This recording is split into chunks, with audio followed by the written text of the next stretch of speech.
Bonjour à tous, bienvenue sur le comptoir de la psychologie. Je reviens après quelques semaines d'absence. En ce moment, j'ai un petit peu plus de mal à être régulière dans la proposition de mon contenu.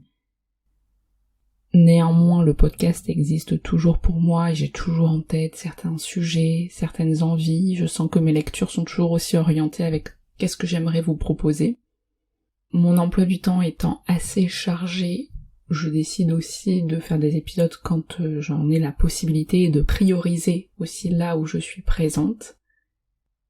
Et donc, je compte faire une pause cet été comme je fais à chaque fois et j'espère pouvoir vous proposer beaucoup plus de contenu en cette fin d'année. Souvent la fin d'année, j'arrive à produire un peu plus d'épisodes puisque j'ai pu un peu plus prendre le temps de lire pendant l'été, à la rentrée, etc. Mais en tout cas, je suis toujours ravie de vous proposer de nouveaux épisodes et aujourd'hui je viens vous parler du suicide.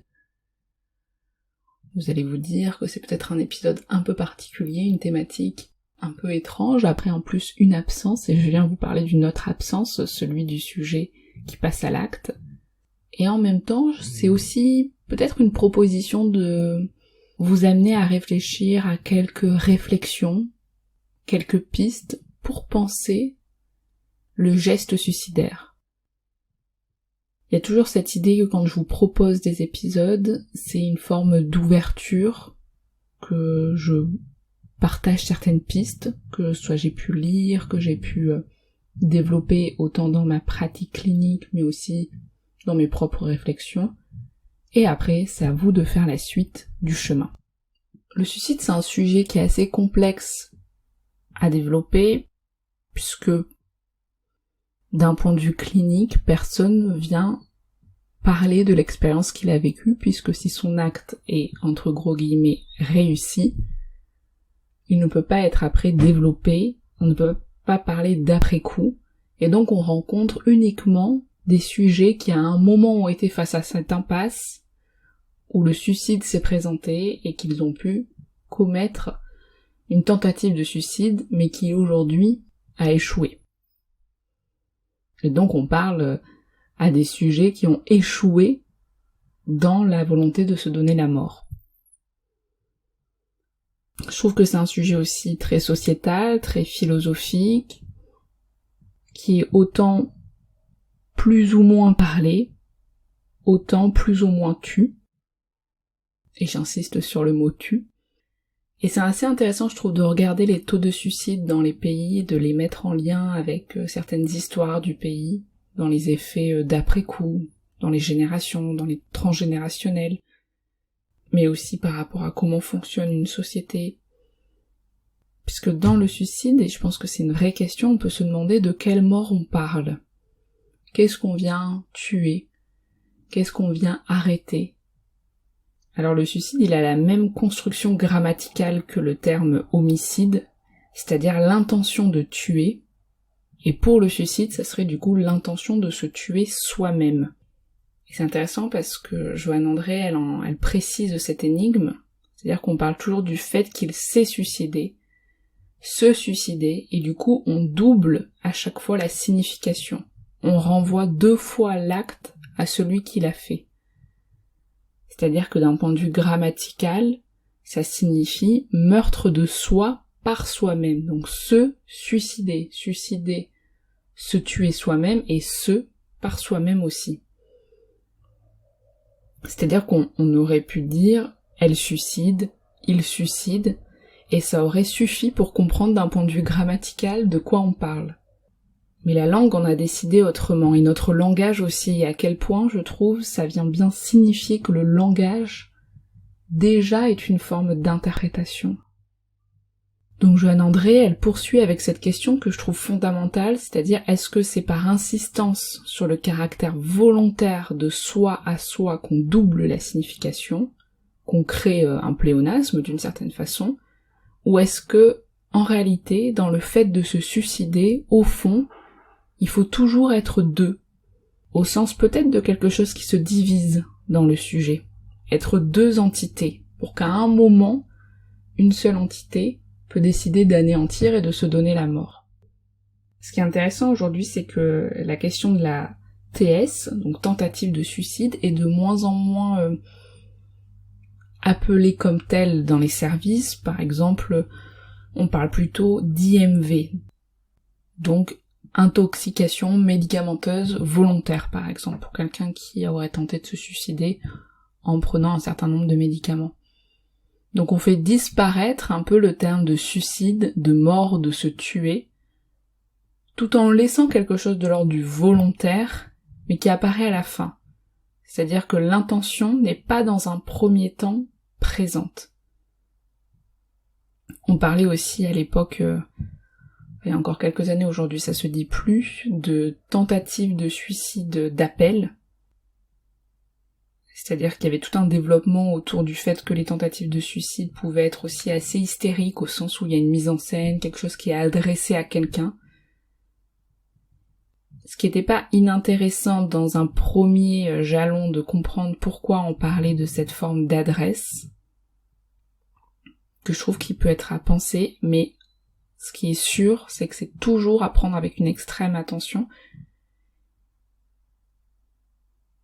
et de jamais hiérarchiser les tentatives de suicide, au sens où il y en aurait qui seraient un peu des petites tentatives, et puis d'autres plus importantes.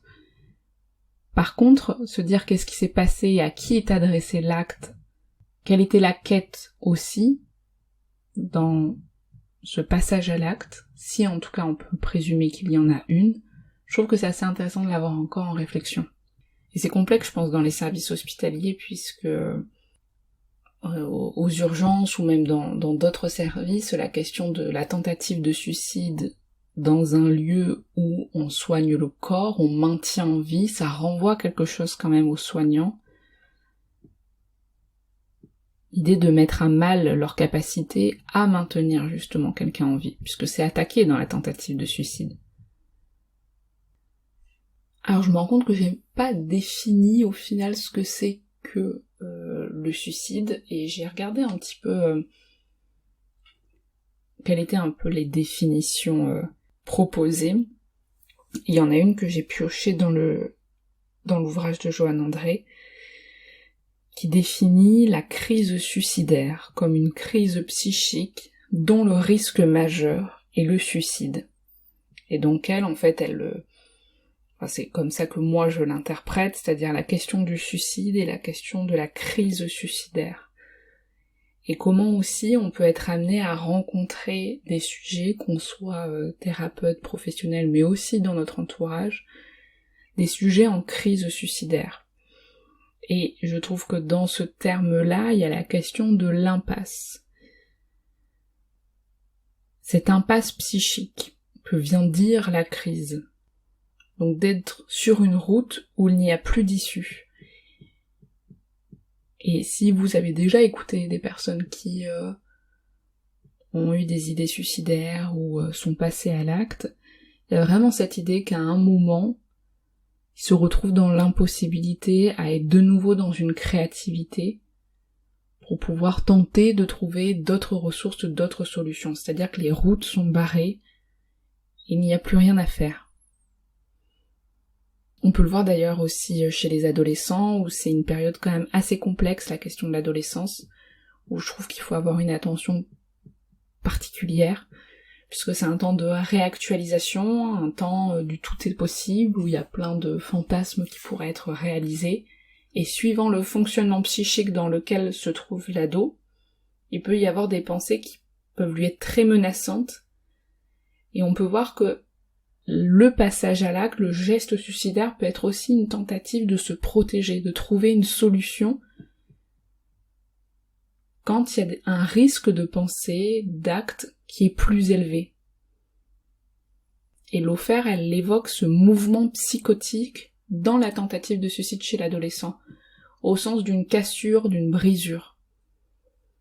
Parce qu'en effet, quand on pense le suicide, on peut se demander justement, comme je vous disais précédemment, de quelle mort on parle, mais aussi mettre fin à sa vie. Est-ce qu'on veut tuer le corps, la tête, qu'est-ce qu'on veut tuer?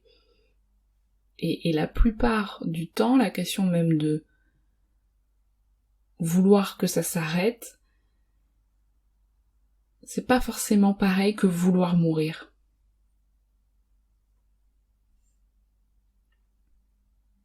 Donc peut-être qu'en tant que psychologue, penser le suicide que du côté d'un acte qui a pour intention de mourir me paraît un peu simpliste. Alors bien entendu, il y a cet intérêt de tous et toujours présent, parfois très énigmatique, revendicateur, effrayant, de désirer de mourir, d'adresser à quelqu'un qu'on veut mourir, toujours avec cette idée qu'on est du côté de la volonté, peut-être dans des moments où on peut pas désirer ailleurs. Mais comme je vous disais, on ne peut rencontrer que des sujets qui ont fait des tentatives. Donc on parle d'une problématique intraitable, puisque ceux qui ont réussi l'acte suicidaire ne peuvent témoigner. On peut rencontrer ceux qui reviennent de cet acte, ceux qui l'ont souhaité, qui ont voulu mettre en place cette tentative, mais qui a échoué. Et Joanne André, elle l'évoque vraiment, je vous conseille son livre d'ailleurs, qui s'appelle La vie après le suicide. Alors c'est marrant ce titre, parce qu'en plus, alors je sais pas si c'est mon édition, mais la vie, il est en rose, donc au début je me suis dit c'est un petit peu énigmatique, cette idée d'un conte de fées après le suicide, et je trouve qu'elle l'amène d'une façon vraiment pertinente, avec une façon de raconter la clinique qui a beaucoup de sens, mais aussi une réflexion qui se sent d'être ancrée depuis plusieurs années. Et donc Joanne André elle le nomme bien, le fait qu'on ne peut pas faire une recherche sur le suicide en psychologie, psychanalyse, puisqu'on travaille avec le discours, avec l'observation, et on ne peut rencontrer que des sujets au lendemain, quelques jours après une tentative, et non un suicide. Et elle parle de sujets dits suicidants. Enfin, je trouve que, alors, je suis pas sûre qu'elle le mentionne dans son livre de qu'est-ce qui fait qu'elle en vient à parler de sujets suicidants, mais je trouve que c'est intéressant sur ce terme-là, comme le en au sens de en train de. Donc quand même que cette rencontre avec ces sujets, comme s'ils étaient dans une phase de transition, où à un moment ils ont été quand même dans cette tentative de mettre fin à leur jour, et là ils sont un petit peu dans cette période de flottement du côté de la vie et de la mort. Et c'est un peu quelle direction ils vont pouvoir prendre. Et au réveil, dans ce que peuvent raconter les personnes dans l'après-coup, c'est d'ailleurs de se demander, c'est ce que dit Joanne André, s'ils sont morts. Et même quelques mois après, moi dans ma rencontre avec les patients qui ont pu commettre un geste suicidaire, c'est vraiment ce flottement d'ouvrir les yeux et de se demander s'ils sont morts. Alors que la tentative de suicide fait vivre ce sentiment contraire, c'est-à-dire de passer de mourir à vivre, au lieu de vivre à mourir, comme on y est un petit peu tous. Et souvent, donc, c'est intéressant, puisque la tentative de suicide, que ce soit dans un service d'urgence, un service somatique, ou même dans l'après-coup, elle mobilise souvent le fait de rencontrer un ou une psychologue après, voire un psychiatre. Or, je trouve que ce qui est assez complexe, c'est qu'on peut pas rencontrer un sujet qui a commis cet acte, ou qui est encore dans des pensées suicidaires, uniquement autour de ça. Parfois même en tant que praticien, surtout au début, les premières années où on pratique, on peut être très angoissé de ce risque-là, qui nous fait voir le patient uniquement du côté du risque du passage à l'acte, comme en permanent justement un sujet suicidant. Ce serait son identité. Et l'idée c'est de permettre de structurer de nouveau une histoire autour de cette personne, une angoisse, un sujet, encore du côté du vivant, et toujours du côté de ce que contient sa libido, au sens de où va son mouvement, qu'est-ce qui se joue. Et donc Joanne André, elle continue à développer en disant que c'est un vrai paradoxe, cette rencontre. Elle travaille, je sais pas si elle travaille actuellement, dans un service d'urgence, il me semble, et donc elle rencontre des sujets quelques heures, quelques jours après leur passage à l'acte.